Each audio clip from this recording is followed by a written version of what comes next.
और social system में मैंने सोशल सिस्टम की हमने पूरी जानकारी दे दी है आपको। सोशल सिस्टम से संबंधित जो चीज़ें आ रही थी, एक तो हमने सोशल जस्टिस की बात करी है। आप पी लेंगे बट 10 मिनट बाद ना। सोशल जस्टिस की हमने बात करी है,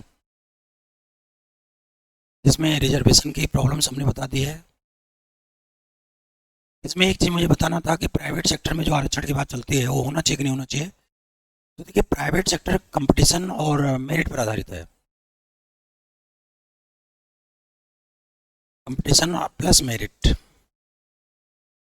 को इंटरनेशनल या नेशनल कंपटीशन करना पड़ता है, जबकि आरक्षण जो होता है वो कंप्रोमाइज़ होता है। एक योग्यता के साथ, एक मेरिट के साथ वो कंप्रोमाइज़ होता है, समझौता होता है। ठीक है। बेसिक पोटेंशियल है बट जो एप्टीट्यूड तो है हर व्यक्ति में बराबर, बट एटीट्यूड यानी सीखने की जो क्षमता है कहीं ना कहीं उसका अभाव, वंचित है इसलिए अभाव पाया जाता है। तो प्राइवेट सेक्टर में आरक्षण ना दिया जाए। अगर ऐसा करोगे आप तो जो इन्वेस्टमेंट है वो निकल करके बाहर चला जाएगा। प्राइवेट सेक्टर में वैसे भी अब नौकरी का तो मतलब ही नहीं है, वहाँ हायर एंड फायर सिस्टम चलता है। कॉन्ट्रैक्ट पे बुला करके काम कराते हैं, अंतर्राष्ट्रीय स्तर पे जहाँ भी उनको बढ़िया और सस्ता लेबर मिलता है, जाते हैं काम कराते हैं, इसके बाद छुटकारा पा लेते हैं। तो प्राइवेट सेक्टर में आरक्षण ना दिया जाए, क्योंकि ग्लोबलाइजेशन के कारण प्राइवेट सेक्टर मेरिट से कंप्रोमाइज़ नहीं करेगा, और अगर आपने ऐसा करने का प्रयास किया तो आपका इन्वेस्टमेंट यहाँ से बाहर चला जाएगा। ठीक है। ये हो गया, आरक्षण हो गया। टेररिज्म हमने आपको बता दी है, आतंकवाद पूरा कंप्लीट कर दिया है। नक्सलिज्म हमने कंप्लीट कर दिया है, इसके साथ हमने इंसर्जेंसी भी कंप्लीट कर दिया है। इंसर्जेंसी भी हमने कंप्लीट कर दिया है, जो अलगाववाद है। अब मैं अगला टॉपिक लेता हूँ, विमेंस की प्रॉब्लम और चिल्ड्रंस की प्रॉब्लम। विमेंस प्रॉब्लम, बहुत सारे लोग हैं, इस समस्याओं पर चर्चा करेंगे हम। ठीक है।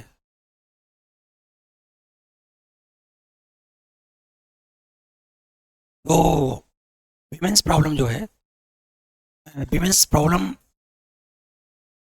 बहुत सारे प्रॉब्लम्स है। फार्मर्स की प्रॉब्लम, विमेंस की प्रॉब्लम, चिल्ड्रंस की प्रॉब्लम, SC ST की प्रॉब्लम्स, बहुत सारी चीज़ों पर चर्चा करेंगे। देखिए, विमेंस की जो सबसे बड़ी प्रॉब्लम है, विमेंस और मेंस, एक मैं आपको बता दूं कि स्टडी की गई है वर्जीनिया ह्यूमन साइंस सेंटर में, वर्जीनिया USA में है, ह्यूमन साइंस सेंटर में।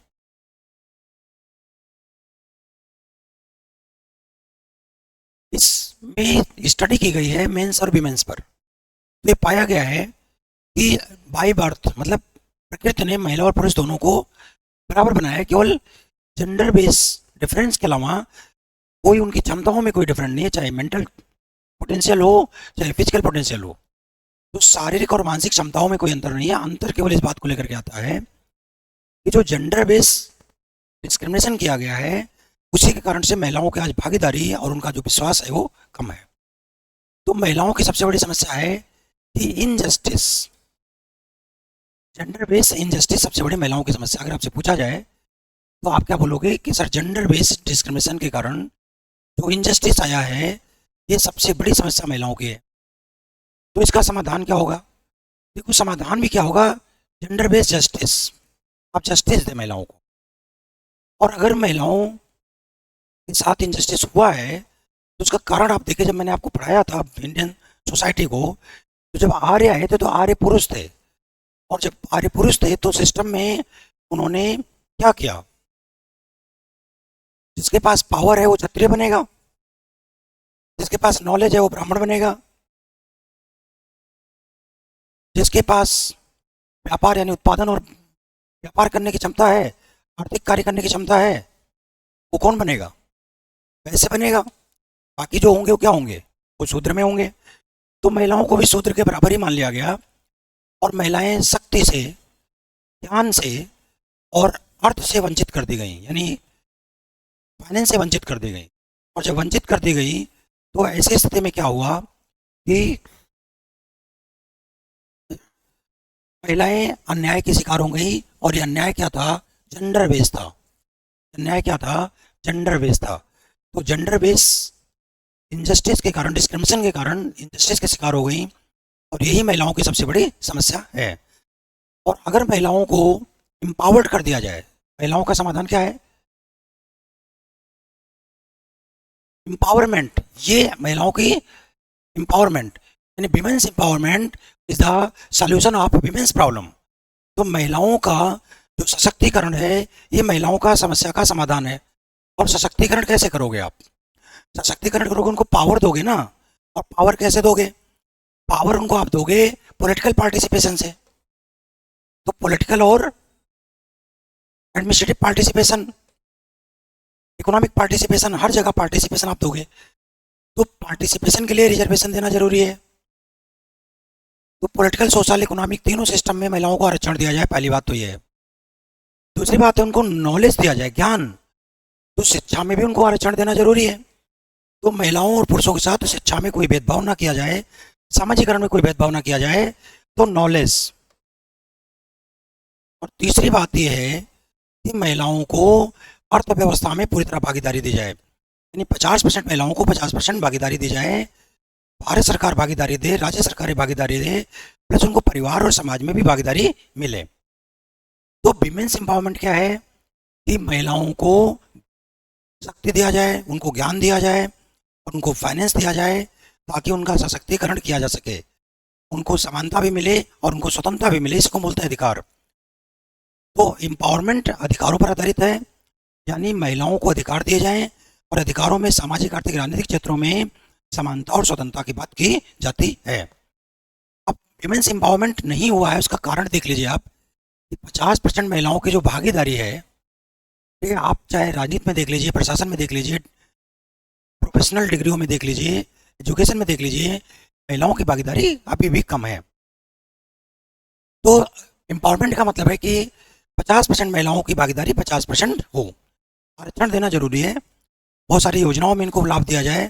कहने का मतलब ये है कि इनका एम्पावरमेंट सोशल, इकोनॉमिक, पॉलिटिकल तीनों तरीके से किया जाए, ताकि साइकोलॉजिकली एक अंदर एक विश्वास पैदा हो कि ये भी बहुत कुछ कर सकती हैं और कर सकती हैं। देखिए, आप भारत में जैसे महिलाओं को मौका मिला है, तैसे उन्होंने अपने आप को प्रूव किया है। अब देखिए, भागीदारी ना होने से, एम्पावरमेंट ना होने का नुकसान क्या है? सबसे पहले सोशल इफेक्ट इसका आ रहा है। फिर सरकार ने क्या क्या, ये भी मैं बताऊंगा। सामाजिक प्रभाव ये आ रहा है कि महिलाओं पर अत्याचार, एट्रोसिटी, एट्रोसिटी, महिलाओं पर अत्याचार हो रहा है, इसलिए कानून व्यवस्था की स्थिति खराब हो रही है, परिवार की स्थिति खराब हो रही है। ठीक है, तो महिलाओं पर अत्याचार हो रहा है। ठीक है, अशिक्षित भी महिलाएं हैं, गरीब भी महिलाएं हैं।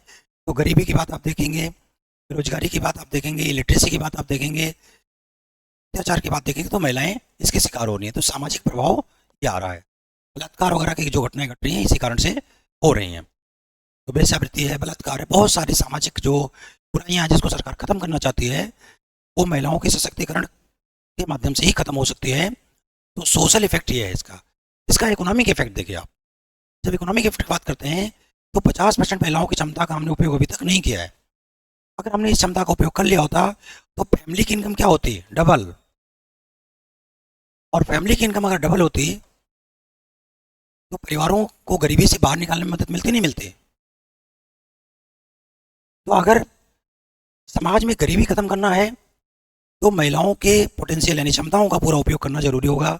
उनको एंटरप्रेन्योरशिप बनाना पड़ेगा, उनको ट्रेडर्स बनाना पड़ेगा, ये सारी चीज़ें। अगली इंपॉर्टेंट चीज़ ये है कि यही बात देश में भी लागू हो जाती है कि अगर 50% महिलाओं की क्षमता का उपयोग कर लिया जाता, तो देश की जीडीपी और देश की जो पर कैपिटा इनकम होती है, वो भी डबल हो जाती। और डबल हो जाती तो शायद हम लोग अभी तीसरी अर्थव्यवस्था, चौथी अर्थव्यवस्था की बात कर रहे हैं, हम दुनिया में नंबर 1 या 2 पर आ जाते हैं। ठीक है, तो नेशनल इनकम और जीडीपी, इसको भी अगर हमें विकास करना है, देश का विकास करना है, तो महिलाओं की क्षमता का पूरा उपयोग करना पड़ेगा।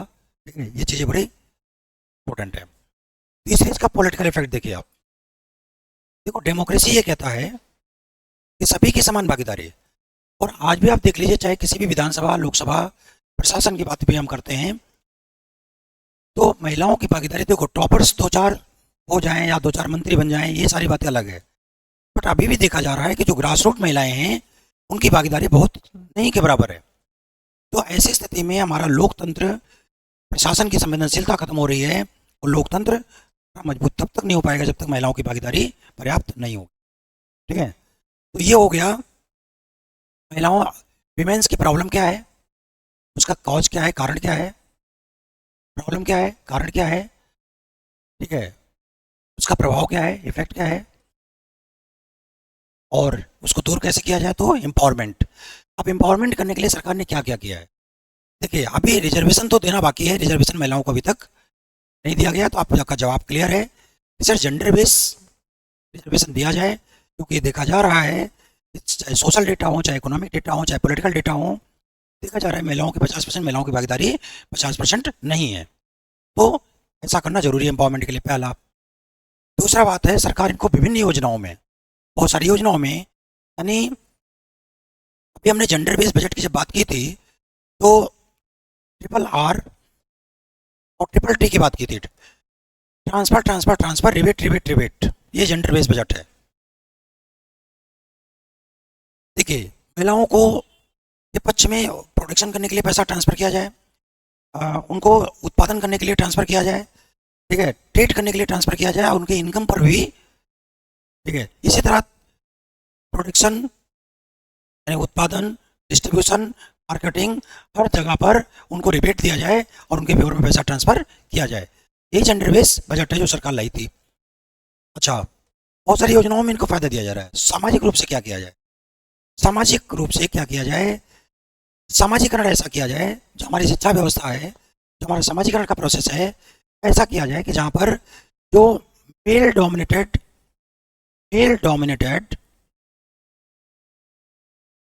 जो मेंटलिटी है, इसको खत्म किया जाए। ये बहुत जरूरी है।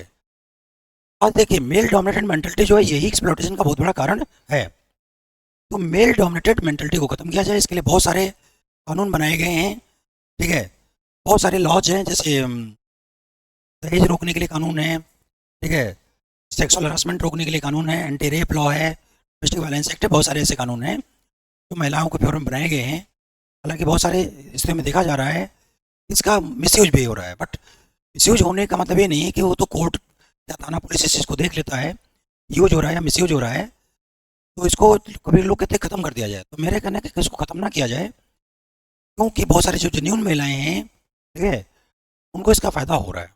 ठीक है, तो ये है विमेंस एम्पावरमेंट। अब हम बात करते हैं बच्चों की समस्या, चिल्ड्रन।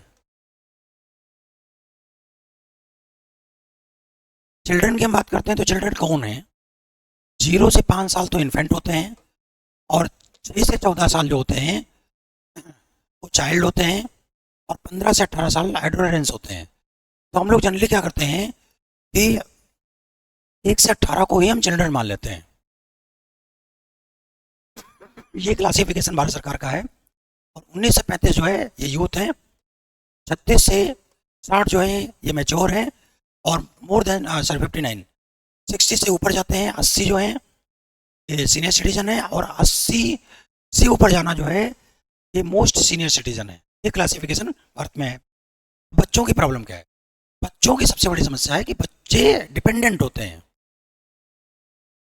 बच्चे डिपेंडेंट होते हैं, ठीक है, और डिपेंडेंट होते हैं और इनकी बहुत सारी नीड होती है, क्योंकि ये विकास कर रहे होते हैं। इनका वर्टिकल ग्रोथ भी होता है और हॉरिजॉन्टल ग्रोथ भी होता है।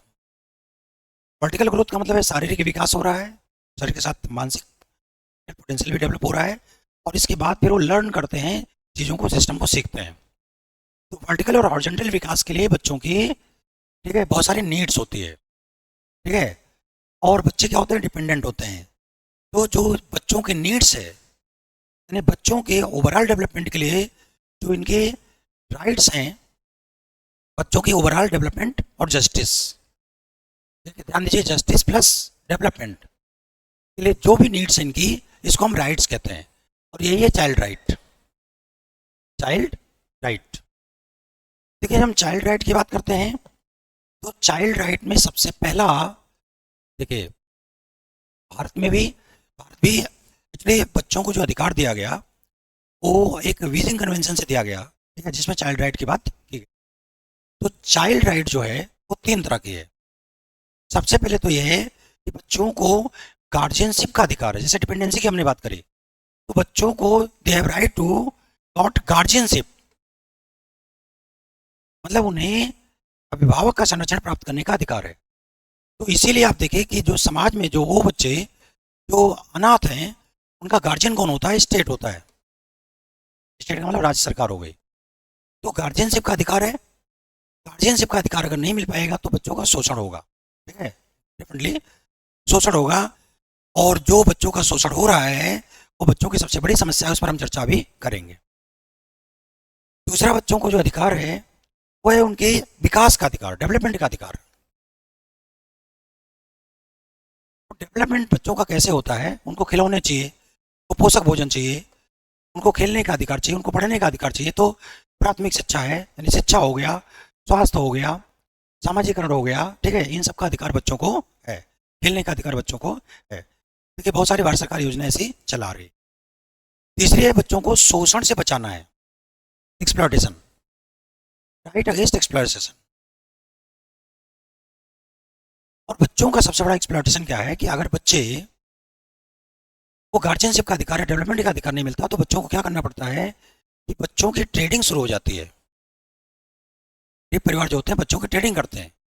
और जो ह्यूमन ट्रैफिकिंग, इसको ह्यूमन चाइल्ड ट्रैफिकिंग बोल लो, चाइल्ड ट्रैफिकिंग। और ट्रैफिकिंग में ये बच्चे कहाँ कहाँ सप्लाई होते हैं? एक तो सेक्सुअल अब्यूज के लिए यूज किए जाते हैं, ये मिस यूज किए जाते हैं। दूसरा इन बच्चों को लेबर कराया जाता है, चाहे जिसको हम चाइल्ड लेबर कहते हैं। तीसरा बेकिंग्स, भीख इनको मंगाया जाता है। तो एक्सप्लॉयटेशन बच्चों का तीन प्रकार का है। एक तो सेक्सुअल हरासमेंट है, दूसरा चाइल्ड लेबर है, और तीसरा बेगर्स है, बच्चों को भीख मंगाते हैं। अब सबसे बड़ी बात यह है कि बच्चों को तीनों को अधिकारों को दे दिया जाए, तो इसको बोलते हैं चाइल्ड राइट। हम बात करते हैं कि जो एक्सप्लॉयटेशन है इस पर चर्चा करते हैं। एक्सप्लॉयटेशन बच्चों का क्यों हो रहा है? क्योंकि सप्लाई और डिमांड के बीच में एक ऑर्गेनाइज क्रिमिनल ग्रुप काम करता है। क्रिमिनल ग्रुप, देखिए बच्चों की डिमांड कहाँ है? भीख मंगवाने में, बेगिंग में है। बच्चों की डिमांड कहाँ है? असंगठित क्षेत्रों में लेबर के लिए, जैसे घरों में काम कराना, चाय की दुकानों पे काम कराना। और कहाँ है? सेक्सुअल अब्यूज के लिए। सप्लाई कौन करता है? सप्लाई गरीब परिवार करते हैं, जहाँ बहुत ज़्यादा गरीबी है वहाँ क्या करते हैं, जो ऑर्गेनाइज क्रिमिनल ग्रुप होते हैं, इनको परसू करते हैं कि बच्चे की आपकी नौकरी लगवा दी जाएगी, या आप कुछ पैसा दे दो, आपको बच्चे का दाम दे दिया जाता है। फिर उन बच्चों को ये सप्लाई करते हैं यहाँ पर। तो बच्चों को एक्सप्लॉयटेशन को रोकने के लिए सबसे पहले जो इम्पोर्टेंट चीज़ है कि बच्चों से भीख मंगाने को कानून बना करके प्रतिबंधित किया जाए, चाइल्ड लेबर को प्रतिबंधित किया जाए, और सेक्सुअल हरासमेंट पर भी कानून बनाया जाए, जैसे पॉक्सो बना हुआ है, ठीक है। तो कानून तो बने हुए हैं, लेकिन उसको ज़्यादा अच्छी तरह से, और उससे बड़ी बात यह है कि बच्चों को अधिकार अगर दे दिया जाए तो ये जो सप्लाई करने वाले लोग हैं बच्चों को बेचेंगे नहीं। तो इनको डिस्करेज किया जाए, यहाँ पर रोका जाए, और इनको डिस्करेज किया जाए, और इनको दंड दिया जाए। बच्चों का एक्सप्लॉयटेशन इस तरह रोका जाए। देखिए ध्यान दीजिए, जब बच्चों का एक्सप्लॉयटेशन होता है तो बच्चों के साथ प्रॉब्लम आती है दो। ये अपराध की तरफ, ड्रग्स और अपराध की तरफ मुड़ जाते हैं, ड्रग्स और क्राइम की तरफ मुड़ जाते हैं, क्योंकि इनका सोशलाइजेशन नहीं हुआ है। तो ये क्या करते हैं, एक तो अनट्रेंड होते हैं, 18 साल उम्र पूरी हो गई तो ये अनट्रेंड लेबर बन गए। लेकिन जब ये बच्चे रहते हैं तो ये बहुत सारे ऐसे काम करते हैं, चाइल्ड लेबर के रूप में काम करते हैं, ड्रग्स और सेक्सुअल अब्यूज, ठीक है, और क्राइम की तरफ रिटर्न हो जाते हैं, और ये समाज में एक बड़ी समस्या के रूप में सामने। तो ये है बच्चों की समस्या। बच्चों की समस्या क्या है कि बच्चों को सामाजिकरण के लिए, उनके विकास के लिए जिन अधिकारों की आवश्यकता है उसको चाइल्ड राइट कहते हैं। चाइल्ड राइट ना मिलना ही बच्चों की सबसे बड़ी समस्या है, और चाइल्ड राइट देना ही बच्चों की समस्या का समाधान है। और अगर चाइल्ड राइट नहीं मिलेगा तो क्या इफेक्ट पड़ेगा? समाज में बाल श्रम बढ़ेगा, समाज में बच्चों के साथ सेक्सुअल अब्यूज बढ़ेगा, समाज में भीख मांगने की समस्या बनेगी, और ऐसे बच्चे ड्रग्स और क्राइम की तरफ चले जाएंगे। तो ये तो हो गया बच्चों की समस्या। महिलाओं और बच्चों की समस्या हमने चर्चा कर दी। अब हम चर्चा करते हैं problem of youth, old farmers, labour. ठीक है, फार्मर की हम बात करते हैं, किसान। तो फार्मर कौन होते हैं? जो खेती करते हैं। और खेती की स्थिति में बता दूं कि एक तो जो एग्रीकल्चर हमारा है ये प्राइवेट सेक्टर है, और अभी भी ये प्राइमरी सेक्टर, प्राथमिक में आता है। मतलब ये अभी भी नेचुरल तरीके से खेती होती है हमारे यहाँ ज़्यादातर, या अनप्रोफेशनल मान लो। तो कहने का मतलब है कि हम अभी तक एग्रीकल्चर को इंडस्ट्री नहीं बना पाए हैं, संगठित क्षेत्र नहीं बना पाए हैं। यही कारण है कि आज भी खेती हमारा क्या है, अभी भी जीने खाने का साधन है। ठीक है, तो भारतीय कृषि की सबसे बड़ी समस्या क्या है? भारतीय कृषि की सबसे बड़ी समस्या है कि कृषि को एक इन्फीरियर वर्क माना जाता है, आज भी इन्फीरियर वर्क माना जाता है, डिस्पाइट कि इसका इंपॉर्टेंस बहुत ज़्यादा है। ठीक है, और अभी भी अव्यवसायिक और इसको हम बोलते हैं इंग्लिश में जीने खाने का। ठीक है, अभी भी हम लोग जीने खाने की तरफ इसको चल रहे हैं लेकर के। तो कृषि का क्या है, जीडीपी में क्या योगदान है? ठीक है, आप देखिए कि हमारे वर्क फोर्स का लगभग 70% लोग अभी डायरेक्ट एंड इनडायरेक्ट एग्रीकल्चर में लगे हुए हैं, और ग्रामीण क्षेत्र लगभग कृषि पर ही लगा हुआ है। और जीडीपी में इनका योगदान 15 से 19% से ज़्यादा का नहीं है अभी तक। एग्जैक्ट डेटा मुझे इकोनॉमिक्स पढ़ाऊंगा तो मैं बता दूंगा मैं। तो सबसे बड़ी समस्या ये हो गई कि अगर ज़्यादा लेबर लगा हुआ है तो इसका मतलब डिस्गाइज्ड अनएम्प्लॉयमेंट है। ठीक है, प्रचंड बेरोजगारी है, और बेरोजगारी की समस्या तो ये गरीबी मिलेगी। तो भारतीय कृषि में इंफ्रास्ट्रक्चर की एक बड़ी समस्या है, जिसमें खाद है, बीज है, यानी इंस्टीट्यूशनल प्रॉब्लम है। और दूसरी ह्यूमन रिसोर्सेज, कृषि कौन करता है सबसे? तो इंफ्रास्ट्रक्चर की जो सबसे बड़ी समस्या है, इसमें कैपिटल हो गया, इसमें मशीनरी हो गई, इसमें संस्थाएं हो गई, वित्त हो गया, बहुत सारी चीज़ें हो गई, इसमें ह्यूमन रिसोर्सेज हो गया। क्योंकि पूंजीवादी लोग पैसा कहाँ लगाएंगे? जहाँ उनसे रिटर्न होगा, एग्रीकल्चर में इतना रिटर्न। कृषि की दूसरी सबसे बड़ी समस्या है कि सरकार क्या करती है, उद्योगों के लिए तो एमआरपी की व्यवस्था है, और कृषि के लिए एमएसपी की व्यवस्था है। दोनों में क्या अंतर है बता देता हूँ मैं। मिनिमम सपोर्ट प्राइस और मैक्सिमम रिटेल प्राइस, दोनों में अंतर है। देखिए, इसमें प्रॉफिट प्लस टैक्स जुड़ जाता है, production cost, transport cost, everything. और यहाँ पर प्रॉफिट और टैक्स नहीं जुड़ता, बल्कि सब्सिडी को माइनस कर दिया जाता है। तो जब कृषि मूल्य निर्धारित किया जाता है तो इसमें सब्सिडी को, ठीक है, माइनस कर दिया जाता है, सब्सिडी को इसमें माइनस कर दिया जाता है। तो इसलिए इसको C1, C2, C3 ऐसे फार्मूले कहते हैं। तो C1 एग्रीकल्चर में है और C3 एग्री इंडस्ट्री में है। इस पर हम आगे इकोनॉमिक्स में चर्चा करेंगे। ठीक है, तो यहाँ इंपॉर्टेंट चीज़ है कि जो एमएसपी है ये क्या करता है कि कृषि में लाभ की संभावनाओं को खत्म कर देता है, और सब्सिडी को ये माइनस करता है। ठीक है, तो कृषि करना फायदे का काम नहीं है, जबकि रिस्क सबसे ज़्यादा है कृषि में। तो कृषि में रिस्क मैक्सिमम है, ये प्रकृति पर आधारित है, और रिटर्न जो है बहुत कम है, और इंफ्रास्ट्रक्चर नहीं है। ये तीनों समस्याएं कृषि की एक बड़ी समस्या के रूप में हैं। अब जब कृषि करेंगे तो क्या करेंगे, किसान क्या करेंगे? किसानों की सामाजिक आर्थिक सुरक्षा खतरे में है। तो किसानों की सामाजिक आर्थिक सुरक्षा खतरे में है, कृषि की सबसे बड़ी समस्या है। यही कारण है कि किसान आत्महत्या करते हैं, या खेती करना लोगों को पसंद नहीं। ठीक है, तो सीधी सी बात है, इन तीनों समस्याओं को हल किया जाए। बाकी इकोनॉमिक्स में मैं ज़्यादा पढ़ाऊंगा। इसके लिए सरकार दूसरी हरित क्रांति बात कर रही है। पहली हरित क्रांति हो चुकी है, बस दूसरे की बात करेंगे। तो इकोनॉमिक्स में पढ़ाऊंगा मैं, अब इसमें पढ़ाने की जरूरत नहीं। किसानों की सबसे बड़ी समस्या क्या है? सामाजिक आर्थिक सुरक्षा। और इसका कारण क्या है? दिखता है कि कृषि का विकास नहीं हुआ है, क्योंकि जीडीपी में इसका योगदान, और जो हमारा वर्क फोर्सेस में लगा हुआ है, क्या करते हैं तो पाते हैं कि कृषि की स्थिति बहुत खराब। इंफ्रास्ट्रक्चर की समस्या आ रही है, इसके कृषि मूल्यों की समस्या आ रही है। तीसरी समस्या किस बात को लेकर आ रही है? रिस्क ज़्यादा है, रिटर्न। इसी तरह हम बात करते हैं यूथ की समस्या। यूथ कौन होते हैं? 30 साल से लेके 35 साल तक। देखिए, ये वो एज होता है जहाँ पर लोग अपना कैरियर बनाते हैं। ठीक है, प्लस देश के विकास में योगदान देते हैं, कंट्रीब्यूशन। अब हमारी सबसे बड़ी समस्या ये है कि हमारा जो पॉपुलेशन है, पॉपुलेशन पॉलिसी, जनसंख्या रोकने के लिए हमने कुछ किया ही नहीं है। और हमारी जो ह्यूमन रिसोर्स डेवलपमेंट पॉलिसी है, एचआरडी पॉलिसी, जो हमारी इकोनॉमिक पॉलिसी है, इन तीनों में भी कोई कंसिस्टेंसी नहीं है। परिणाम में आ रहा है कि जो हमारा ह्यूमन रिसोर्सेज है, जैसे जो भी आदमी पैदा हुआ 18 साल उसकी उम्र हो गई, वो वर्क फोर्स में कन्वर्ट हो गया। ठीक है, इसको डेमोग्राफिक डिविडेंड कहते हैं।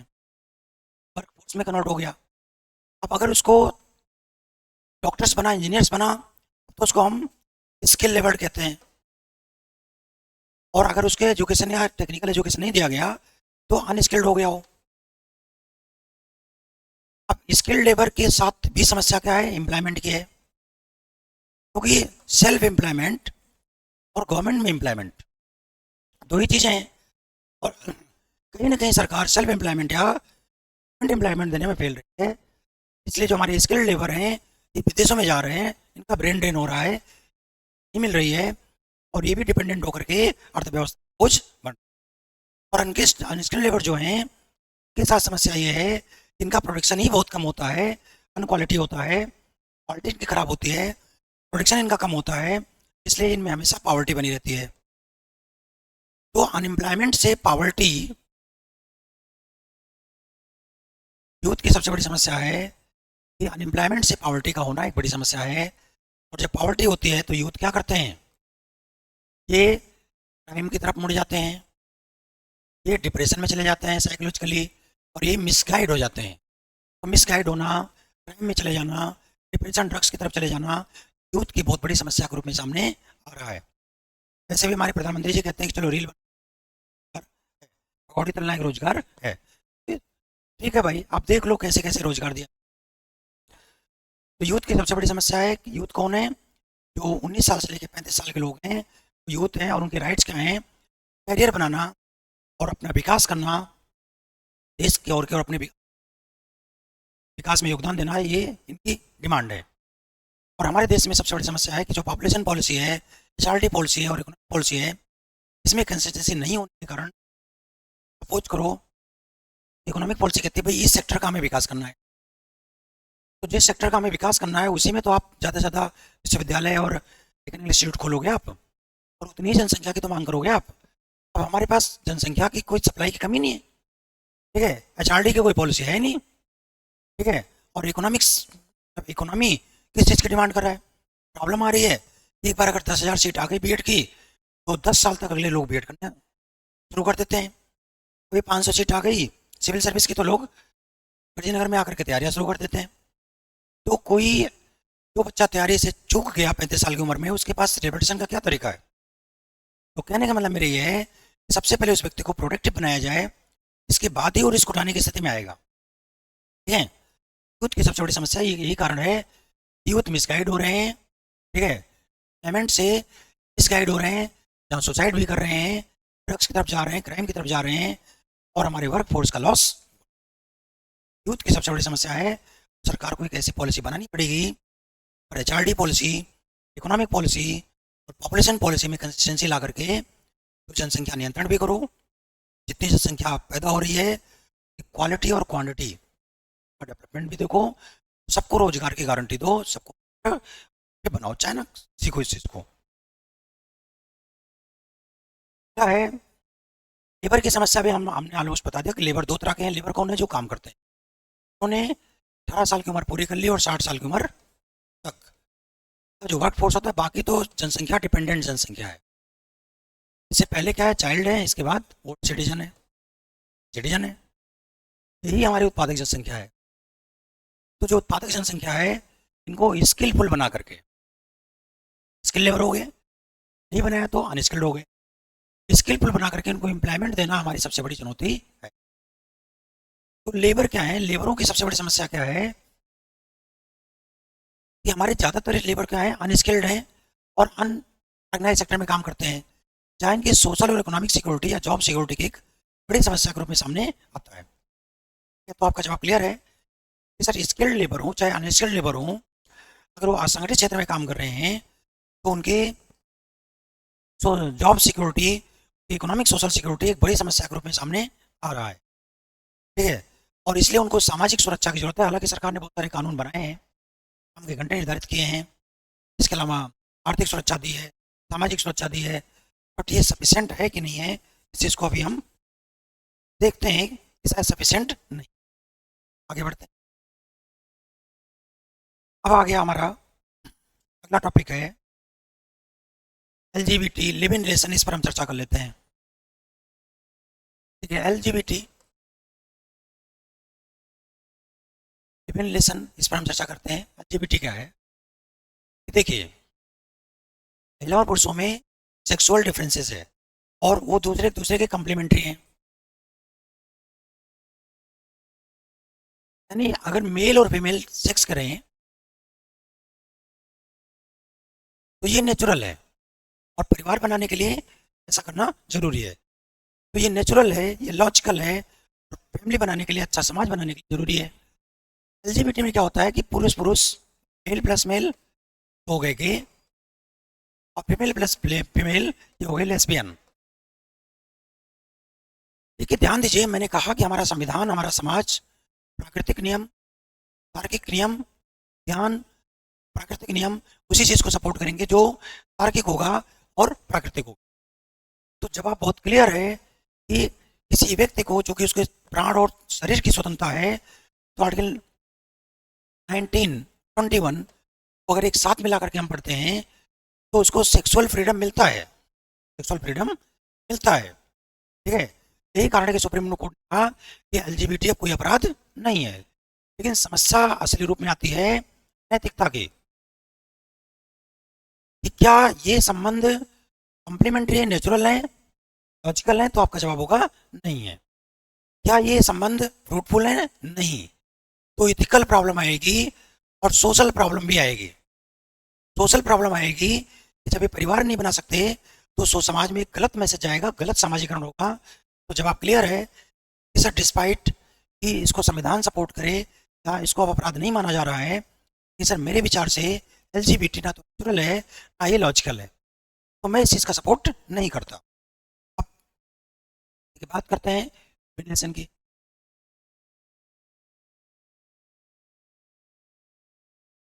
लिविलेशन, लिविलेशन होता है कि देखिए, आज भारत में अगर 18 साल की कोई महिला है और 21 साल का कोई पुरुष है, हालांकि पुरुष भी, ये एज क्या होती है एक्चुअली, शादी की एज भी यही होती है कि जहाँ पर ये मेंटल और फिजिकल मेच्योरिटी आ जाती है। और शादी की उम्र भी यही है कि मेंटल और फिजिकल मेच्योरिटी। अब कुछ लोग कहते हैं शादी की उम्र कम कर दिया जाए क्या? तो आप इसका एक सोशल रिसर्च करवाइए, और सोशल रिसर्च से आप साबित करें कि क्या 18 साल से पहले या 21 साल से पहले महिला और पुरुष में सोशल और मेंटल मेच्योरिटी आ गई क्या? मतलब मेंटल और फिजिकल मेच्योरिटी आ गई है क्या? तभी तो बढ़िया परिवार बना पाएंगे। अगर इससे कम होगा तो फिजिकल मेच्योरिटी ना होने से उनके फिजिकल प्रॉब्लम, शरीर की समस्या आ जाएगी, और मेंटल मेच्योरिटी ना होने से एक मेच्योर नहीं बना पाएंगे।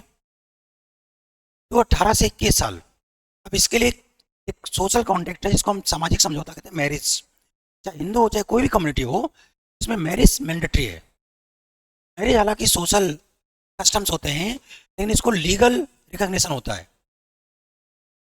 अब यहाँ क्या होता है कि इस तरह महिला और पुरुष के आपस में एक ऑब्लिगेशन होते हैं, और ऑब्लिगेशन को पूरा करते हैं, इससे परिवार और समाज चलता है। लिव रिलेशन में क्या होता है, स्वतंत्र होते हैं दोनों। अगर 18 साल की महिला है, मतलब लड़की है, तो 21 साल के लड़के के साथ वो रह सकती है स्वेच्छा से, ठीक है? और जब चाहिए अलग हो सकते हैं, जब चाहिए। लेकिन अभी सरकार ने क्या किया है, इसको लीगलाइज करके कुछ लीगल ऑब्लिगेशन डाल दिया है। जैसे कि अगर इनसे उत्पन्न संतान है तो वो वैध संतान होगी, ठीक है, वो अवैध नहीं माना जाएगा, पहली बात। दूसरी बात यह है कि अगर ये अलग होते हैं तो पुरुष की ऑब्लिगेशन वही होगी जो एक शादीशुदा महिला की साथ उसकी होती है। तो अगर सामाजिक आर्थिक सुरक्षा महिला को दे दिया जाता है तब तो ये समस्या नहीं है, इसको लीगलाइज करने की जरूरत है। अदरवाइज महिला का एक्सप्लॉयटेशन हो जाएगा लिव इन रिलेशन से। क्योंकि विवाह में बहुत सारी प्रॉब्लम्स हैं, जैसे डाउरी वगैरह की जो समस्या आती है, या जो एक जाति में विवाह है, एक समाज में विवाह है, वो सारी चीज़ों को ये लिव इन रिलेशन खत्म करता है। सारी बुराइयों को, जैसे जातिवाद को कमजोर करेगा। संप्रदायवाद को कमजोर करेगा। लेकिन असली समस्या आती है महिलाओं का शोषण। तो सर अगर महिलाओं का शोषण सिर्फ कानून बना करके रोक लिया जाए तो लिव इन रिलेशन कोई समस्या नहीं है। ये विवाह के खर्चे को भी बचाएगा, डाउरी को भी खत्म करेगा, ठीक है, और बहुत सारी समस्याओं को, और जो असली स्वतंत्रता है 1921 की वो संविधान में मिल जाएगी। अच्छा, ये हो गया एलजीबीटी और लिव इन रिलेशन। अगला टॉपिक है कास्टिज्म और कम्युनिज्म, संप्रदायवाद और जातिवाद। देखिए हम कम्युनिज्म की बात करते हैं सबसे पहले। कम्युनलिज्म समुदाय के आधार पर एक मेंटलिटी होती है। कम्युनलिज्म ये mentality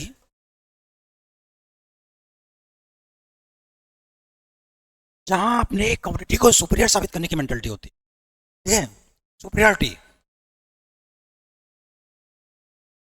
superiority, this is a mentality. Communalism is a mentality, एक मानसिकता है जहां अपने ही समुदाय को सुपीरियर माना जाता है। इसका मतलब है कि अपने रिलीजन को आप सुपीरियर मानेंगे, कल्चर को आप सुपीरियर मानेंगे, खान पान को, अपने त्योहारों को, हर चीज़ को सुपीरियर मानेंगे। यही मेंटलिटी है सांप्रदायिकता है, क्योंकि संस्कृति और धर्म से बना हुआ जो समूह है वो समुदाय है, और समुदाय का बिगड़ा हुआ रूप क्या है? सांप्रदायिकता, ठीक है। क्योंकि किसी भी समुदाय का कोई भी संस्कृति है और धर्म है, उसका जो फंडामेंटल होता है ह्यूमैनिटी। एक विकसित समुदाय जो होता है उसमें ह्यूमैनिटी को सबसे पहले रखा जाता है, और उसके धर्म, संस्कृति, इन सब चीज़ों को सेकेंडरी रखा जाता है, जो साधन है, मीन। बट जहाँ मीन को ही सुपीरियर मान लिया जाए वहाँ ह्यूमैनिटी खत्म हो जाती है, ठीक है। तो ऐसी स्थिति में इसको हम सांप्रदायिकता कहते हैं, ठीक है।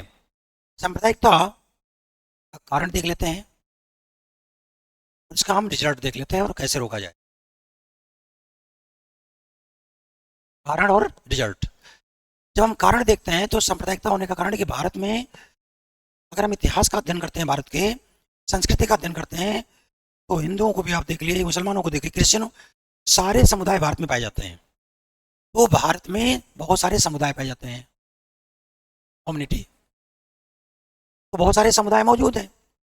अब दूसरी समस्या आ रही है, तीन समुदायों का जो सामाजिकरण हुआ है, तो जो कंट्रोल कर रहा है, इनका जो एजुकेशन है, कहीं ना कहीं शिक्षा के माध्यम से, सामाजिकरण के माध्यम से बहुत समुदायों में बहुत सारे ऐसे लोग छूट गए हैं जो आज भी कट्टरपंथी हैं, परंपरागत हैं, ऑर्थोडॉक्स हैं, फ्यूडल हैं।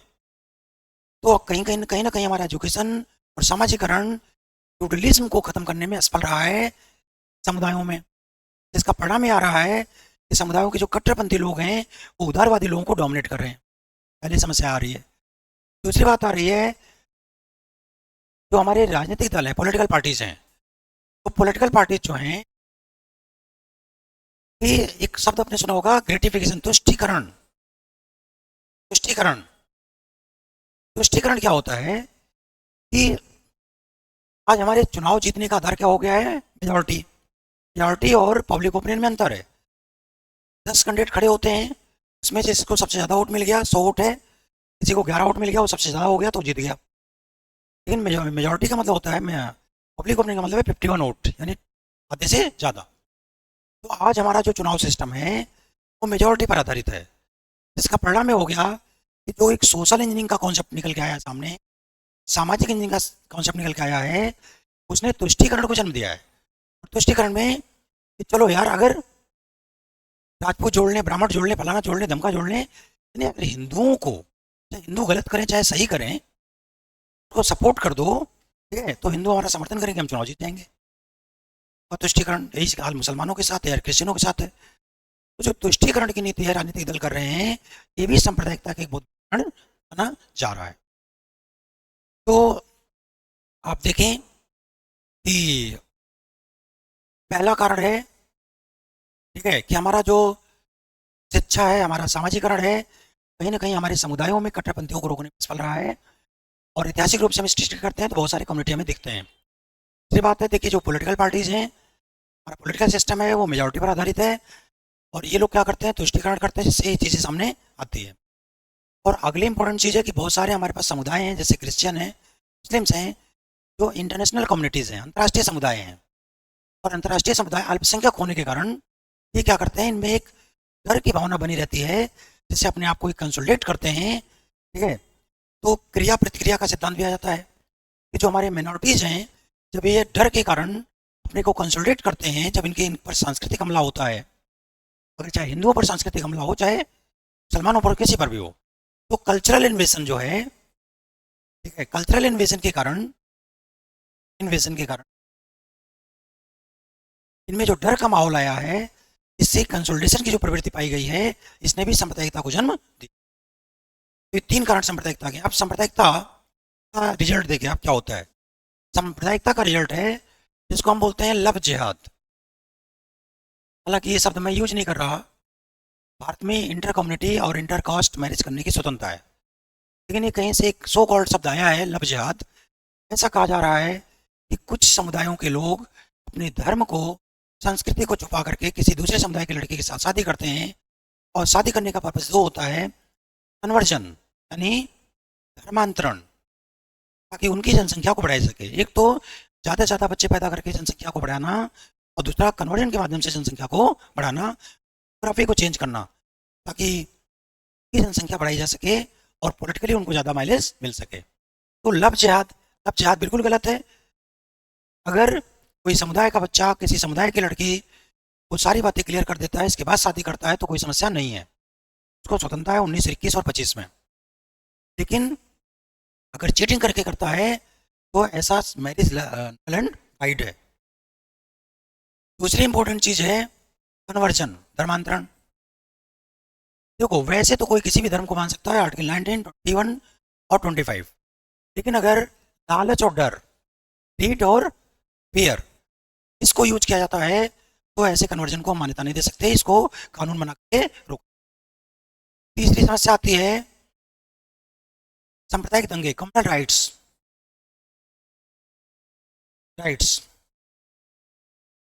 कम्युनल राइट्स आपने देखा होगा कि दो समुदाय हित जैसे आपस में टकराते हैं, तैसे दंगे फसाद शुरू हो जाते हैं, और ऐसी स्थिति में कानून व्यवस्था खत्म हो जाती है, संविधान का शासन, कानून का शासन खत्म हो जाता है, और अराजकता की स्थिति पैदा हो जाती है। ये बहुत बड़ी समस्या सामने आया। अगला है आतंकवाद, टेररिज्म।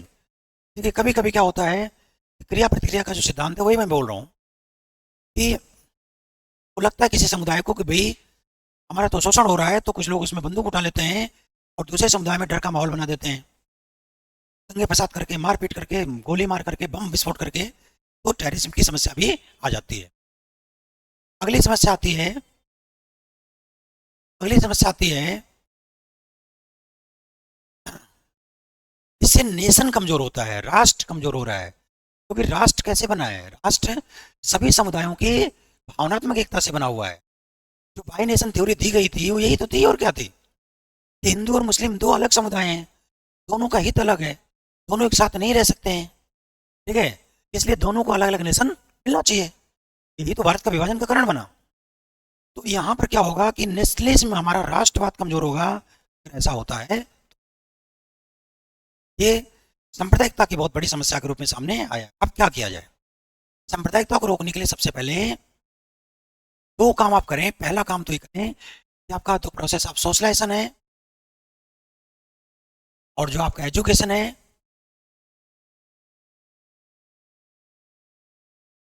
इसके माध्यम से ह्यूमैनिटी को, एथिक्स को और नेशनलिज्म को प्रमोट किया जाए।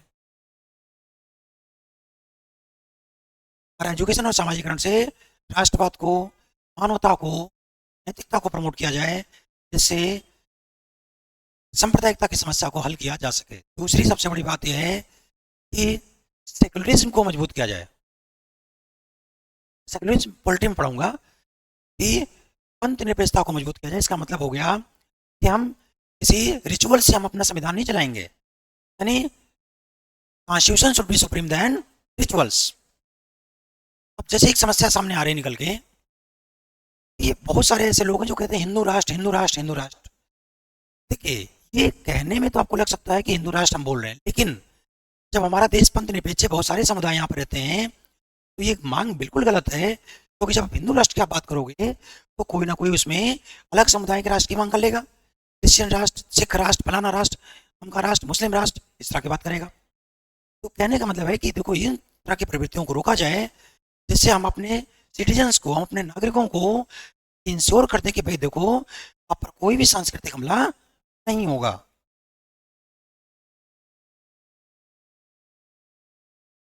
तो सांस्कृतिक हमले को रोकना एक बहुत बड़ी चुनौती के रूप में सामने आ रहा है। अच्छा, अब हम आगे बढ़ते हैं। विमेंस की प्रॉब्लम हो गई, चाइल्ड्स की प्रॉब्लम हो गई, फार्मर्स की प्रॉब्लम हो गई, ओल्ड की प्रॉब्लम हो गई। कास्टिज्म, क्या आप कास्टिज्म की बात करते हैं हम? देखिए, जब कास्टिज्म की बात करते हैं तो जैसे आपने देखा कि हिंदू मुस्लिम हो, ये जातियों में बटे, और जातियों की अपनी हायरार्की है। ठीक है, हायर कास्ट और लोअर कास्ट, और इनको ओवर प्रिविलेज और अंडर प्रिविलेज का भी सिद्धांत काम करता है।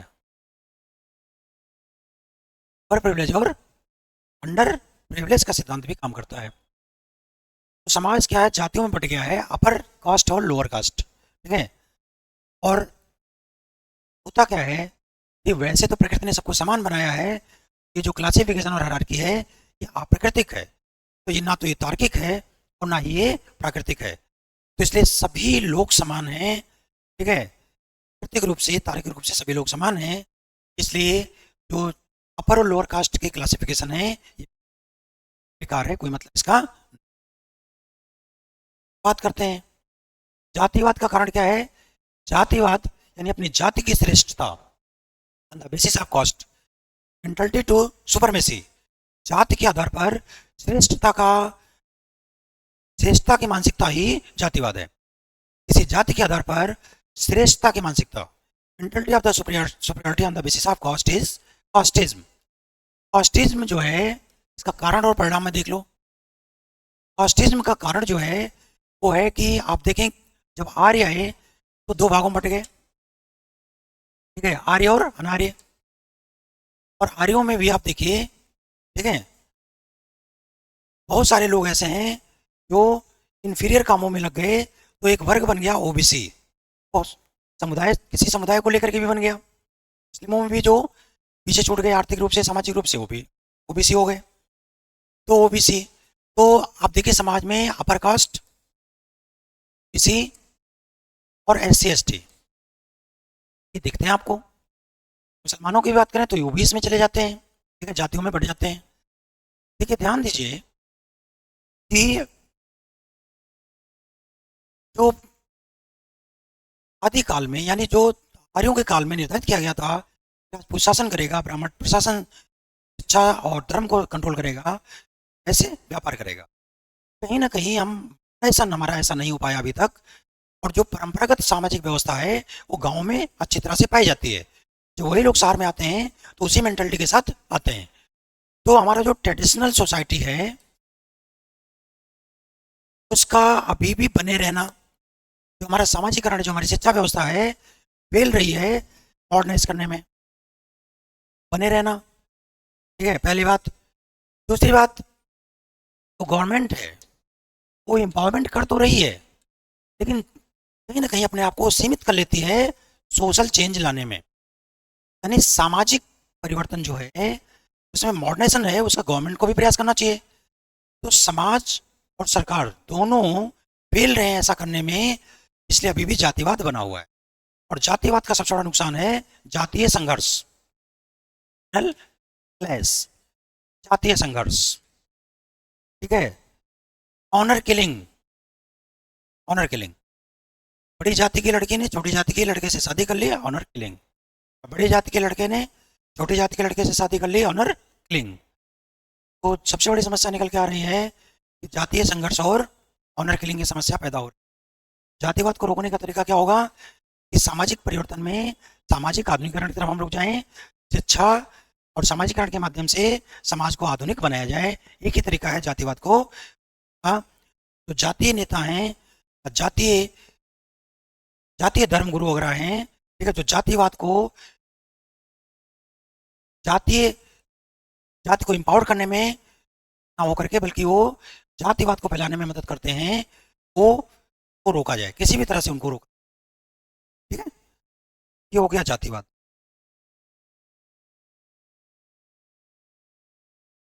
हम बात करते हैं एजुकेशन, फूड और हेल्थ। एजुकेशन और हेल्थ, फूड।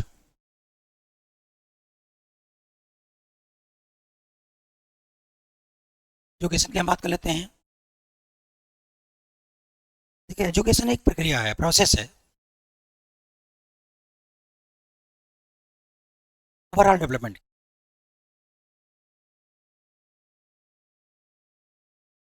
एक तरफ तो ये किसी मानव को मानव बनाता है, उसे इफेक्टिव बनाता है,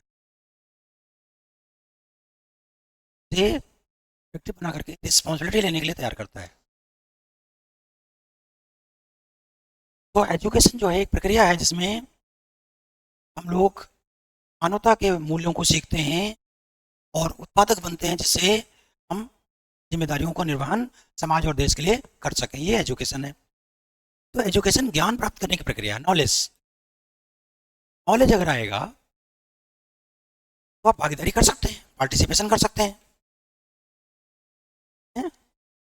नॉलेज अगर आपके पास आएगा तो आप के जो राइट्स हैं उसको प्रोटेक्ट कर सकते हैं, आपके बच्चे में कानून वगैरह हैं उसको प्रोटेक्ट कर सकते हैं।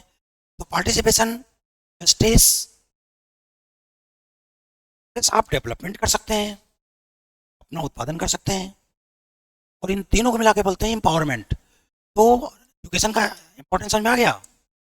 ये एजुकेशन जो है एक प्रक्रिया है जहाँ पर हम मानवीय मूल्यों को सीखते हैं और उत्पादन या अपनी क्षमताओं का विकास करते हैं, कैपेसिटी।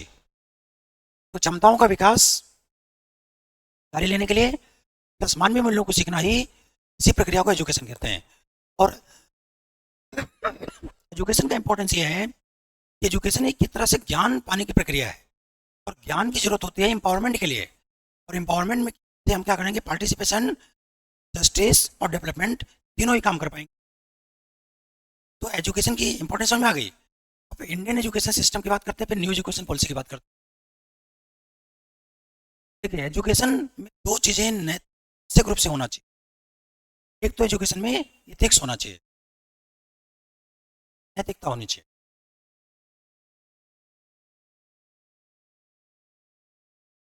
और नैतिकता में जो सबसे इंपॉर्टेंट चीज़ है वो है नेशनलिज्म, राष्ट्रवाद, socialism, social values, national values और ह्यूमन वैल्यूज। एजुकेशन का जब हम सिलेबस डिसाइड करें तो human values, national, social values और नेशनल वैल्यूज, सबसे पहले हम एक व्यक्ति हैं, व्यक्ति के रूप में हमारे कुछ मूल्य, ये मूल्य हैं। फिर समाज में जाएंगे तो सामाजिक मूल्य, राष्ट्र में जाएं तो राष्ट्रीय मूल्य हैं। तो इन चीज़ों को सिखा देना ही, ठीक है, एथिक्स पहला पार्ट। दूसरा पार्ट है एजुकेशन को मल्टी डायमेंशनल होना चाहिए। मल्टी डायमेंशनल में देखिए, फिजिकल डेवलपमेंट के लिए स्पोर्ट एजुकेशन, स्पोर्ट और physical education, sexual education, technical education, research education. ठीक है, कहने का मतलब ये है मेरे, एक व्यक्ति की जब क्षमताओं का विकास करेंगे तो क्षमताओं का विकास कैसे करेंगे, उसकी शारीरिक क्षमताएं हैं, ठीक है, उसको बताइए, उसको हेल्थ एजुकेशन के बारे में बताइए, पोषक भोजन क्या होता है, सफाई क्या होती है, स्वच्छता क्या होता है, ठीक है, स्पोर्ट एजुकेशन, ठीक है, उसको खेलों के बारे में बताएं, खेल भी तो क्या, खेल शारीरिक विकास के लिए भी खेलते हैं, मानसिक विकास के लिए भी खेलते हैं, आप इस प्रोफेशनल तरीके से भी खेलते हैं, उसमें कैरियर कर सकते हैं। सेक्स एजुकेशन ये बात बताता है कि जो एक फिजिकल चेंज होते हैं, मेंटल चेंज होते हैं किसी बच्चे में, जो 12 साल से लेकर के 13 साल से लेकर के 18 साल 21 साल तक की बात करते हैं, उस चेंज के को वैज्ञानिक और प्राकृतिक रूप से बता देना ही सेक्स एजुकेशन है। ठीक है, तो इसका सिलेबस भी यही होगा और भी होगी, एक्सपर्ट लोग इसको। ठीक है, टेक्निकल एजुकेशन की हम बात करें तो जैसे डॉक्टर बनाना, इंजीनियर बनाना, ये सारे हो गए। ठीक है, और रिसर्च एजुकेशन, रिसर्च हम जाएंगे ताकि हमारा आईपीआर, इंटेलेक्चुअल प्रॉपर्टी राइट हो। तो तो कहने का मतलब ये है कि ओवरऑल नॉलेज, फिजिकल एजुकेशन और ओवरऑल नॉलेज, ये तो एजुकेशन का सिलेबस होना चाहिए। अब एजुकेशन जो है ये तो एजुकेशन की क्वालिटी हो गई। तो क्वालिटी एजुकेशन की हम बात करते हैं जिसमें एथिक्स भी शामिल हो और मल्टी डायमेंशनल एजुकेशन भी शामिल हो। ठीक है, अगली इंपॉर्टेंट चीज है, यानी पहली सबसे इंपॉर्टेंट चीज है, एजुकेशन डेमोक्रेटिक वैल्यूज के साथ होना चाहिए। डेमोक्रेटिक का मतलब है कि urban education, rural education, private education, public education, सबके भेदभाव को खत्म करना है। पूरे देश में चाहे गांव का एजुकेशन हो चाहे शहर का एजुकेशन हो, एक क्वालिटी एजुकेशन की बात की जाएगी, क्वालिटी एजुकेशन की बात की जाएगी। और सरकार सभी को गारंटी देगी है, फ्री ऑफ कॉस्ट, चाहे गरीब हो चाहे अमीर हो, सभी को free of cost her level पर एजुकेशन की सरकार गारंटी दे। क्योंकि ना केवल अपना विकास कर रहा है, बल्कि वो उसके पोटेंशियल को देश के विकास में भी यूज किया जाएगा।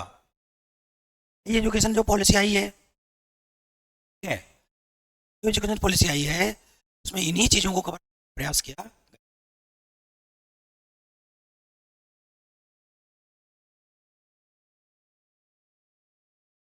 हम बात कर लेते हैं हेल्थ की।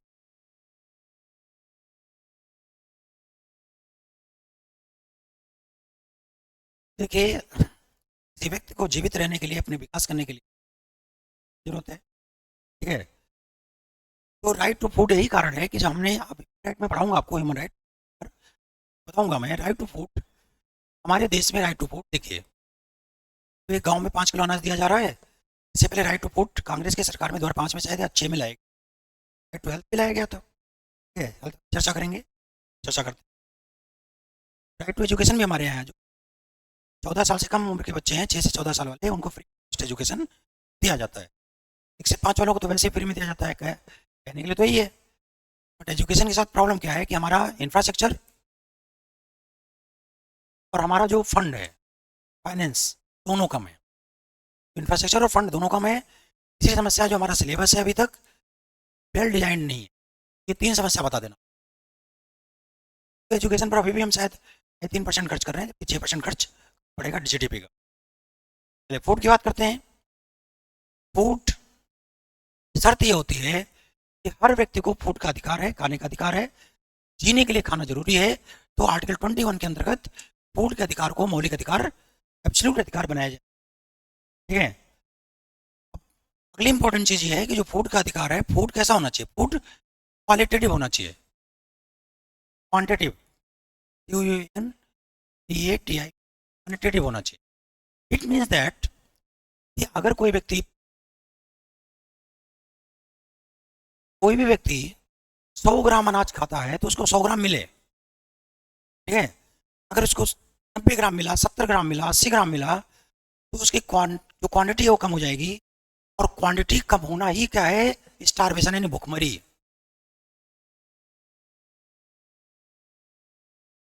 ठीक है, तो भुखमरी क्या है कि जो क्वांटिटी की जरूरत होती है किसी व्यक्ति को पर डे, अगर उसको नहीं मिल पाती है, क्या है? भुखमरी। दूसरा है क्वालिटी फूड। क्वालिटी फूड में आप देखिए, जैसे कार्बोहाइड्रेट है, फैट है, ठीक है, फैट है, कार्बोहाइड्रेट है, ठीक है, मिनरल्स हैं, प्रोटेक्टिव फूड्स हैं, विटामिन वगैरह हैं, everything is necessary for this. तो क्वालिटी फूड क्या करता है? अगर किसी को क्वालिटी फूड नहीं मिलता है तो उसको बोलते हैं मल न्यूट्रिशंस।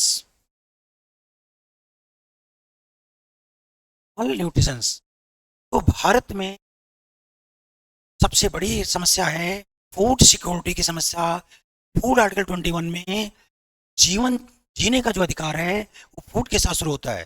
तो food is important because this is equivalent to article 21, right to life, जीने का अधिकार। ठीक है, तो इसलिए फूड सिक्योरिटी एक बहुत बड़ी चुनौती के रूप में सामने आ रहा है। और फूड सिक्योरिटी में एक तो क्वांटिटी फूड्स की बात आती है कि अगर कोई व्यक्ति 100 ग्राम खाता है तो उसको 100 ग्राम ही मिलना चाहिए। ज़्यादा दे दिया तो स्टारवेशन नहीं होगा, वो ज़्यादा खा लेगा। ठीक है, और मोटापा वगैरह बढ़ जाएगा। तो स्टारवेशन, अगर उतना फूड नहीं मिलता है तो इसको बोलते हैं भुखमरी। और अगर क्वालिटी फूड नहीं मिलती है तो इसको बोलते हैं माल न्यूट्रिशंस। तो भारत में सबसे बड़ी समस्या आ रही है, डिस्पाइट सरकार बहुत सारी रही है, लेकिन अभी भी कई बहुत सारी जगहों से भुखमरी और न्यूट्रिशंस की समस्याएं सामने निकल के आ रही हैं। तो फूड कैसा होना चाहिए, फूड क्यों जरूरी है, क्या स्थिति चल रही है, ठीक है, और किस तरह के फूड। ये हो गया फूड, ठीक है। तो हम बात करते हैं हेल्थ की। ये सामाजिक समस्या है हेल्थ।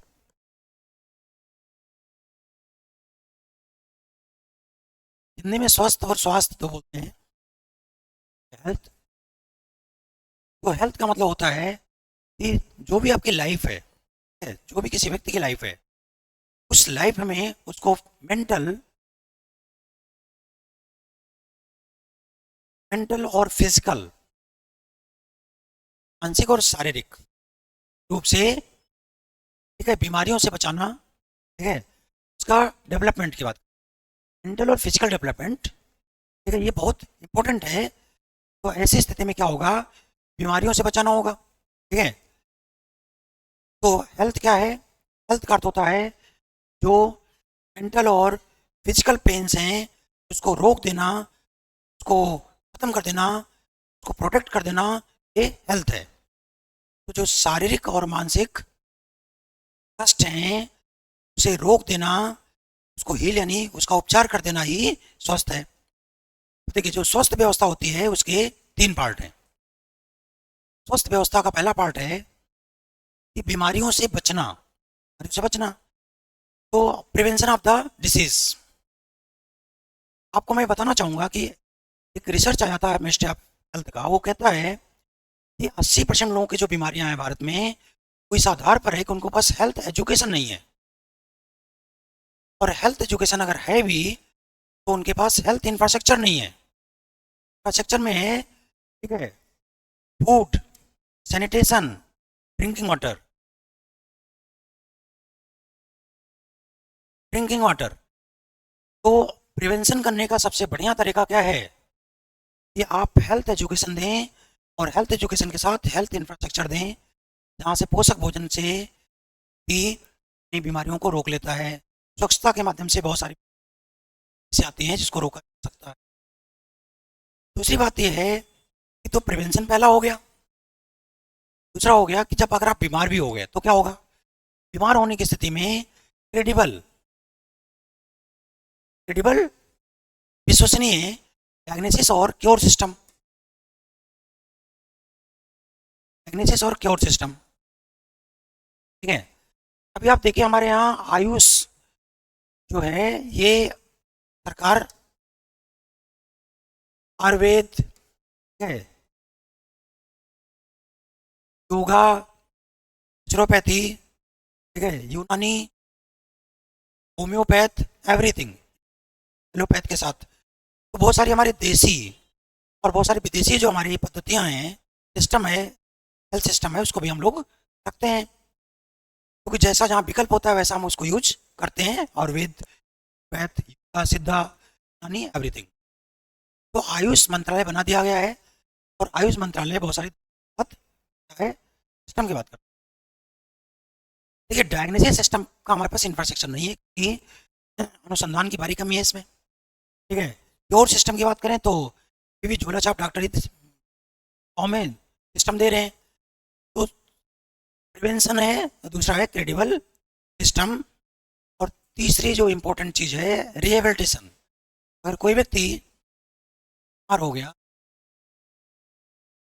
व्यक्ति बीमार हो गया तो उसका इलाज होने के बाद उसका पुनर्वास एक बहुत बड़ी समस्या है, क्योंकि वो सामाजिक समस्या के रूप में सामने आ जाएगा। तो एक अच्छी जो चिकित्सा पद्धति है उसमें बीमारियों का प्रिवेंशन है, इसके बाद क्रेडिबल डायग्नोसिस और क्योर सिस्टम है, और तीसरा है रिहेबिलिटेशन। भारत की बात करते हैं तो भारत में देखिए क्या स्थिति है। भारत में हेल्थ एजुकेशन नहीं है, अभी भी सबसे बड़ी समस्या है कि हेल्थ एजुकेशन नहीं है, और ना ही पोषक भोजन और सैनिटेशन की बात हम करते हैं तो हेल्थ एजुकेशन और हेल्थ इंफ्रास्ट्रक्चर की कमी है। दूसरी बात है कि हमारे यहाँ मल्टीपल बहुत सारे सिस्टम हैं, लेकिन उस सिस्टम में कन्फ्यूजन होता है फिर। तो आयुर्वेद, एलोपैथ एलोपैथ अभी भी हमारे यहाँ सबसे विश्वसनीय सिस्टम है। बाकी सिस्टम अवेलेबल तो हैं, लेकिन आयुर्वेद है या होम्योपैथ है, इतना लोग विश्वास नहीं करते हैं जितना एलोपैथ पर करते हैं। तो एलोपैथ के अलावा कोई सिस्टम और डेवलप नहीं हो पाया है। इंफ्रास्ट्रक्चर की बहुत ज़्यादा कमी है, एविडेशन की कमी है। तो आप एक चीज़ देखिए कि जैसे गाँव में चिकित्सा पद्धति है, शहरों में चिकित्सा पद्धति है, इसमें अंतर आ रहा है। इसके अलावा आप देखिए अस्पतालों में अंतर आ रहा है। क्वालिटी हेल्थ सिस्टम भारत में बहुत कम देखा जा रहा है। इसका कारण ये है कि फंड जो है अभी भी हम लोग एक 1.5% खर्च करते हैं हेल्थ पर, डिस्पाइट कि ह्यूमन राइट का एक बहुत बड़ा पार्ट। तो हेल्थ सिस्टम की बात समझ में आ गई आपको? ठीक है, तो हेल्थ हो गया, एजुकेशन हो गया, फूड हो गया।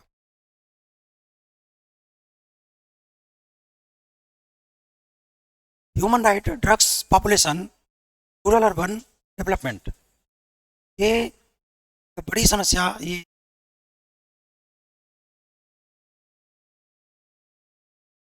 पार्ट है ह्यूमन राइट, ड्रग्स, पॉपुलेशन। चलिए अब ड्रग्स पर चर्चा कर देते हैं, ये छोटा सा टाइम है। देखिए ड्रग्स क्या है, सबसे पहले इस चीज को हम देखते हैं कि ड्रग्स क्या है। तो एनडीपीएस एक्ट की तरफ जाना पड़ेगा हमें। DPS act 19। ड्रग्स एक ऐसा साइकोलॉजिकल सब्सटेंस है जो सॉलिड, लिक्विड और गैसेस तीनों फॉर्म में हो सकता है। सॉलिड, लिक्विड और गैसेस तीनों फॉर्म में हो सकता है। बट इसकी परिभाषा ये है, एक स्वस्थ व्यक्ति अगर इसको यूज करता है तो बैलेंस क्रिएट कर देता है, मेंटल और फिजिकल इम्बैलेंस क्रिएट कर देता है, mental plus physical imbalance create कर देता है। और मेंटल और फिजिकल इम्बैलेंस दो तरह के प्रभाव डालता है, इफेक्ट करता है। एक तो ये सेडक्टिव इफेक्ट करता है,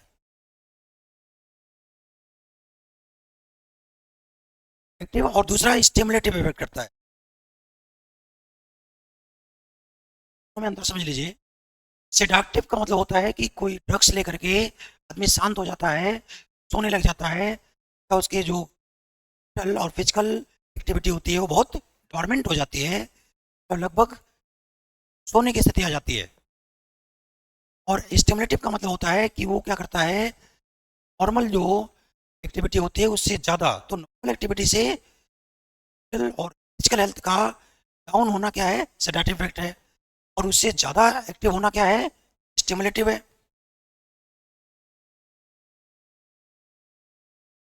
और दोनों ही हमारे मेंटल और फिजिकल हेल्थ को कमजोर करते हैं। यही कारण है कि जो हमारा एनडीपीएस एक्ट है, एनडीपीएस एक्ट जो है, इसने क्या किया है, तीन काम किया है। एक तो ड्रग्स जो है इसके प्रोडक्शन को कंट्रोल करता है, क्योंकि देखो प्रोडक्शन इसलिए नहीं रोका जा सकता, उसका कारण है ड्रग्स का बहुत सारा यूज कहाँ होता है, इसका इंडस्ट्रियल यूज भी होता है, इसका मेडिकल यूज भी होता है। तो ये प्रोडक्शन को कंट्रोल करके इंश्योर किया जाए कि इनकी जो सप्लाई है यहीं पर हो, ड्रग्स के रूप में इसकी सप्लाई ना हो। दूसरा, ड्रग्स के ट्रेड को रोकता है ये, तो प्रोडक्शन और सप्लाई को इंश्योर करता है, ये ट्रेड को रोकता है। और तीसरा, ये पनिशमेंट देता है, पनिशमेंट देता है। ठीक है, तो ये एनडीपीएस एक्ट है जो ये काम करता है। अब प्रश्न ये है कि ड्रग्स का कारण भारत में क्या है और इसका प्रभाव क्या है, इसको समझ लेते हैं। तो ड्रग्स का जो कारण है, सबसे बड़ा कारण है वो ये है कि ड्रग्स आसानी से भारत में अवेलेबल है। तो इसकी जो अवेलेबिलिटी है उसकी बात कर लेते हैं। ड्रग्स अवेलेबल क्यों है, उसका कारण है कि जो भारत है, ड्रग्स अवेलेबल है इसलिए क्योंकि भारत गोल्डन ट्रायंगल पर स्थित है। गोल्डन ट्रायंगल, गोल्डन ट्रायंगल क्या होता है समझ लीजिए। ये अफगानिस्तान हो गया, ये अफगानिस्तान हो गया, ये साउथ के कंट्रीज हो गए, सिंगापुर, एशिया वगैरह हो गए, ठीक है, थाईलैंड वगैरह हो गए, और ये हांगकॉन्ग हो। तो ये क्या हो रहा है कि इन तीनों ट्रायंगल में उत्पादन होता है ड्रग्स का, फेम है, चरस है, गांजा है, ये सारे। तो भारत में तस्करी के माध्यम से बड़ी मात्रा में ड्रग्स आ जाते हैं और लोकल प्रोडक्शन भी होता है। तो भारत में, भारत के अंदर और भारत के बाहर से जो ड्रग्स आ रहे हैं, आसानी से उपलब्ध हो रहे हैं, इसका कारण ड्रग्स का है। दूसरा कारण है एक मेंटलिटी जो सेट हो गई है। तो मेंटलिटी वो दो तरह की है।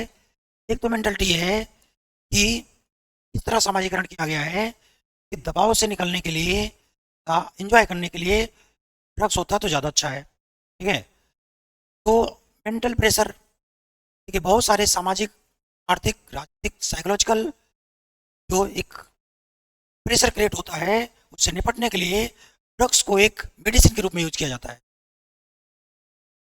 ड्रग्स को लोग मेडिसिन के रूप में यूज कर लेते हैं, ठीक है। तो आसानी से उपलब्ध है, बताया गया है कि मेडिसिन के रूप में इसको यूज किया जा रहा है, ठीक है। अगली इंपॉर्टेंट चीज ये है हेडोनिज्म। तो प्रेशर और हेडोनिज्म सुख के लिए, मजे लेने के लिए, ये भी चीज इंपॉर्टेंट है। अगली स्थिति ये बन रही है, ठीक है, कि ड्रग्स जो है, जो हमारे सामाजिकरण की प्रक्रिया है, जो संगठित असंगठित ड्रग्स सप्लाई करने वाले समूह हैं वो उपलब्ध हैं। तो ऑर्गेनाइज ड्रग्स सप्लायर ग्रुप, तीनों ही कारण ड्रग्स के हैं। एनडीपीएस इनको रोकने का है बिना सामाजिक जागरूकता संभव। इस टॉपिक रह गए हैं जैसे ह्यूमन राइट्स है, है, गाँव की समस्या है, इस पर हम चर्चा, इसके बाद हमारा टॉपिक आ जाएगा